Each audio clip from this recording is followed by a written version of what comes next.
بسم الله الرحمن الرحيم الحمد لله رب العالمين ثم الصلاة والسلام على المبعوث رحمة للعالمين محمد بن عبد الله وعلى آله وأصحابه ومن تبعهم بإحسان إلى يوم الدين أما بعد السلام عليكم ورحمة الله وبركاته musidɓe julɓe tedduɓe mi annintina hoore am mi annintina neniraɓe e babiraɓe e goreɓe e miññiraɓe karamo kojongo wi'i wo piiji nayi anda nafoore majji anda valeur majji wosi wona yimɓe nayo. Piiji nayi ko andi important majji hiɗi jogi valeur ko yimɓe nayo ko ɓenɗon pet andata ɗinɗon hiɗi wondi e nafoore. Adomi wolude ɗiɗo piiji nayi e ɓenɗon yimɓe nayo miɗo toro Allah subhanahu wa ta'ala on yo Allah waɗan on fop moɗon jeyaɓe yimɓe aljanna. Miɗo toro subhanahu wa ta'ala on yo Allah yaafo en bakkatuji meɗen janɗi fanɗi suuɗi feñi. Miɗo toro subhanahu wa ta'ala yo Allah yaafo mawɓe meɗen yaafo mawɓe fuuta fuu. Kala ko ɓe hawrodirno e sawaba yo Allah waɗan ɓe joddi mum hara ko natal aljanna. Kala ko ɓe wopuno kon yo Allah on yaaforɓe sabu yurmende. Mi toriki Allah subhanahu wa ta'ala en du'anike mawɓe meɗen yo Allah okkor en ɓiɓɓe du'antoɓe en nyande surroɓe arti. Musidɓe julɓe tedduɓe piiji nayi arba'un la ya'rifu qadruha illa arba. Piiji nayi anda valeur majji si wona yimɓe nayo.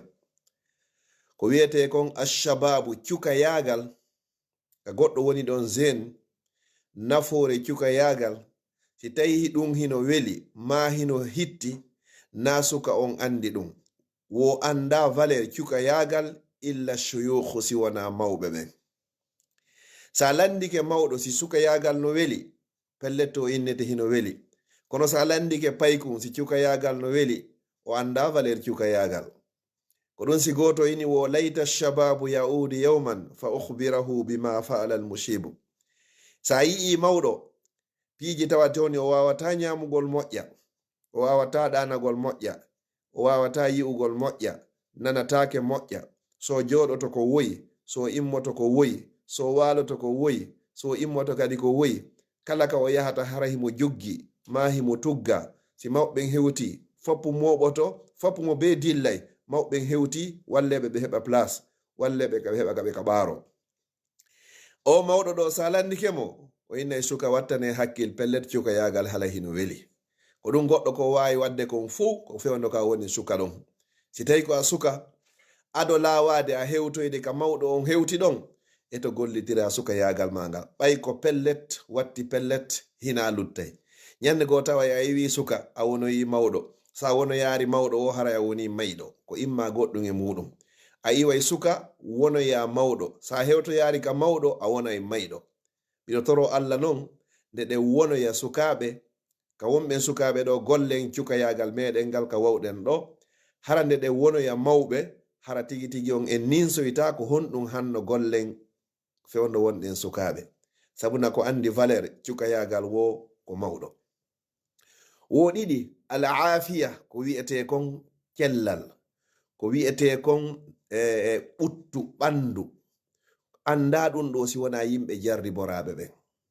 Sa yi goɗɗo o yi'ay o nanay o wowlay juuɗe makko hino timmi koyɗe makko hino timmi himo jogi cellal o jogaka ko andi nafoore ɗum ɗo won komo neɗɗo Allah jarribori bunɗan, mamo Allah jarribori pahoyagal, mamo Allah jarribori mboboyagal, mamo Allah jarribori danguyagal, mamo Allah jarribori bofoyagal.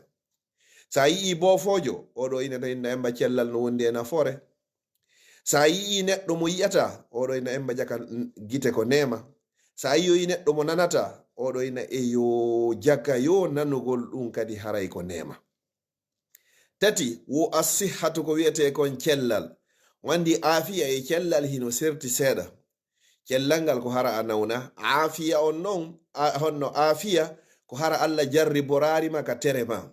Noppi ɗin nanay, gite ɗe yi'ay, hundukon wowlay, juuɗe ɗen hino timmi, koyɗe ɗen hino timmi.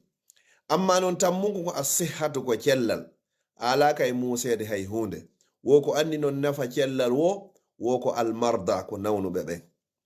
sa immike a yehi ka labtane ayi woɓɓe no waali hara ko appareji ɓe woni fofirde no wattanede niyan si ɓe ñamiray hara kaka hunduko ma ɓe ñamiray hara kaka kine no wodi woɓɓe gonton hara ko reni non tufa hara ko ton ɓe ñamirta hara hurgo janowo hurgo tosokowo fop muɗum kaka ɓe waali ɗon. wo an sa yehi ɗum ɗo dargoloɗo a yi ɗum ɗo a arti a inni ala e marsude wo haray adullani Allah subhanahu wa ta'ala. bani adama si o yaltani hoore makko bimbi o fini taw o ɗanike ha o gonti o fini weeti o yalti o yahi o waɗoyi haajuji makko ñallal ngal fo o hewtiti ka suudu makko o tawti jam o tawi ɓeygure makko fop hino e jam kankade o yahan hoore makko o artani hoore makko o naɓaka o artiraka oɗo inni ala marsude haray o dullani Allah subhanahu wa ta'ala. fi honnum hiɗa jogiiɗon nemaji temedere kono anda valeur majji. no wodi woɓɓe yeliɓe si ɓe heɓay nema hun gotuge ɗin nemaji ko jogiɗa ɗon. no wodi woɓɓe hande ka ɓe fewndi ɗo ko ɓe yeli wo ko ɓe yeli ko si tawi Allah subhanahu wa ta'ala hollay ɓe aduna on hay sai ko yeru leppande wotere. no wodi woɓɓe gono ton ko ɓe yeli ko si tawi Allah subhanahu wa ta'ala on naninay ɓe hunde wotere konngol gotol e aduna. no wodi woɓɓe ko ɓe yeli ko si tawi Allah arsikayɓe ɓe wawa wolugol konngol gotol. no wodi woɓɓe ko ɓe yeli ko si tawi Allah jonnitay ɓe juuɗe maɓɓe. no wodi woɓɓe ko si tawi ko koyɗe maɓɓe ɗe. no wodi woɓɓe nawnuɓe waali ko ɓe jiɓi ko so tawi ñande go ɓe immanta hoore maɓɓe hara hina hakkunde labtane e labtane. ɓeeɗo fop noon an Allah yaltinima e ɓeeɗo fop o jonnima ɗi nemaji ɗo fo yiltoɗa kadi fewta Allah subhanahu wa ta'ala uddita hunduko ma ha ko ɓaaro inna tigi tigi on fewn ɗo satti ala e marsude. subhanallah haray adullani Allah subhanahu wa ta'ala. Allah ko inni lega deftere makko la in shakartum mi wodi so yettilan e nemaji ko mi nemi on kon ɓay pellet le himo nemini en nemaji ko nemini on kadi ɗi wawata limade ɗi wawata kontade ɗi wawata moftade en wawa ko kanko wi ɗum wa in ta'uddu ni'matallahi la tuhsuha. se limi nemaji ko Allah nemini kon en wawata andugol ko ɗi jelu. joni noon o inni la in shakartum mi wodi so yettilan e hoore ko mi nemini on mi neminiri on gite on yettilan mi ɓeyday mi neminiri on nanɗe on yettilam mi ɓeyday mi neminiri on haala ɗengal so yettilam mi ɓeyday. kono est ce que har ko ɗum ɗon wonɗe wadde la Allah ko eniga deftere makko wa qalilum fanɗi ha fanti min ibadiya shakur e jiyaɓe am ɓen ɓe hino yettalam. ko wulleten fo ko si mbuɗɗin ɗuytike ko wulleten kon fo ko si tawi ko heɓotono kon ɗuytike ko wullete kon fo ko si tawi tereji ɗin heɓaki ko wullete kon fo ko sen fuɗɗike daalje ɗen ɗum ɗon ɗe timmoyari ko wulleten kon fo ko sai otowi jani heɓaki ko wulleten kon fo ko sen falama sansude ginɗon coggu muɗum heɓaki ko wulleten fo ko sifa ɗum ɗo. goɗɗo joɗota ko ɗo wulla fi woni yontere o heɓani tenen e alkamisa ko hoori o joɗota ko o wulla 13 14 15 kala lewru o horari o joɗota ko ɗo o wulla o heɓi duuɓi 40 duuɓi 50 o ronkuno yara makka o joɗota ko ɗo o wulla wonde ma pellet kankadi himo turino Allah yo Allah okkormo ko itta zakka o joɗota ko ɗo o wulla o yi anuɗo o wawari mo ittande ande o joɗota ko ɗo o wulla o yi nawnuɗo o wawari mo sodande ordonnance o joɗota ko o wulla o yi toñaɗo o wata mo solnande o joɗota ko o wulla ɗo wonde ma o yi mapinɗo o wata mo ittande ande ko joɗoto o wulla ko mi heɓari ɗum ɗo mi heɓari ɗum ɗo mi heɓari ɗum ɗo ko ɗum ɗon tum koye hoori ɗum ɗon o wullata ha ñande malakul mawti ari e makko ɓe fotti ɗon haray hande kadi ala hay hunde haray ko wawi naya ɓunkun e sakkitorunkun alhayatu ko wiyete kon gurdam ko andi nafoore gurdam wo ko hombo ko mayɓe ɓen ko ɓen andi importance gurdam enen fewɗo hiɗen wuuri hiɗen selli piiji ɗen fof no woodi kombo andi nafa gurdam ko neɗɗo tuma o laati fure mayɓe ɓen si tawi hara ɓe landanoma si tawi ɓe wawayno wolugol ɓe innayno wi'ugol subhanallahi nde wotere pet ɗum ɗon hino ɓurani ɓe kala gurdam e kala ko woni e aduna on fop e kala ko woni e makko. kono fewndo enen cellal hino woodi piiji ɗin fof hino woodi en yiyata nafoore cuka yagal en yiyata nafoore ko wiyete kon cellal e wiyata ko wiye cafaare ko wiyete afiya e wiyata nafoore ko wiyete kon gurdam. mi toriki Allah noon yo Allah hollu en nafoore ɗiɗo holla en valeur ɗiɗo ko adi lawade yo Allah hollu en nafoore cuka yagal ngal ko adi en wonde mawɓe ma mayɓe.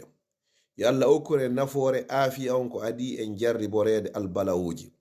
yo Allahu hollu en famina en nafoore ko wiyete kon cellal ko adi o liɓude nawnaji e meɗen. yo Allahu hollu en nafoore e valeur ko wiyete kon gurnan ko adi o ƴettitude wonkiji meɗen. mi toriki Allah subhanahu wa ta'ala yo Allah okkan fof moɗon battade moƴƴo. mi toriki Allah subhanahu wa ta'ala o tororimo inde makko ɗen e sifaji makko ɗin fuu. yo Allah wurno en haka gurna moƴƴani ñande tawata ko lakara woni ko moƴƴani en. mi toriki Allah subhanahu wa ta'ala yo Allah ƴettitu en nden ñande.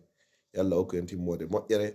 ko ɗum ɗo mi falno andindinde hoore an andindina siɓɓe am ɓen fuu. mi toriki Allah subhanahu wa ta'ala yo Allah nafere en waɗa hara ko sabi Allah yewtira marana en ka mandakkeji meɗen moƴƴi ñande surroɓe arti. wassalamu aleykum wa rahmatullahi wa barakatuh.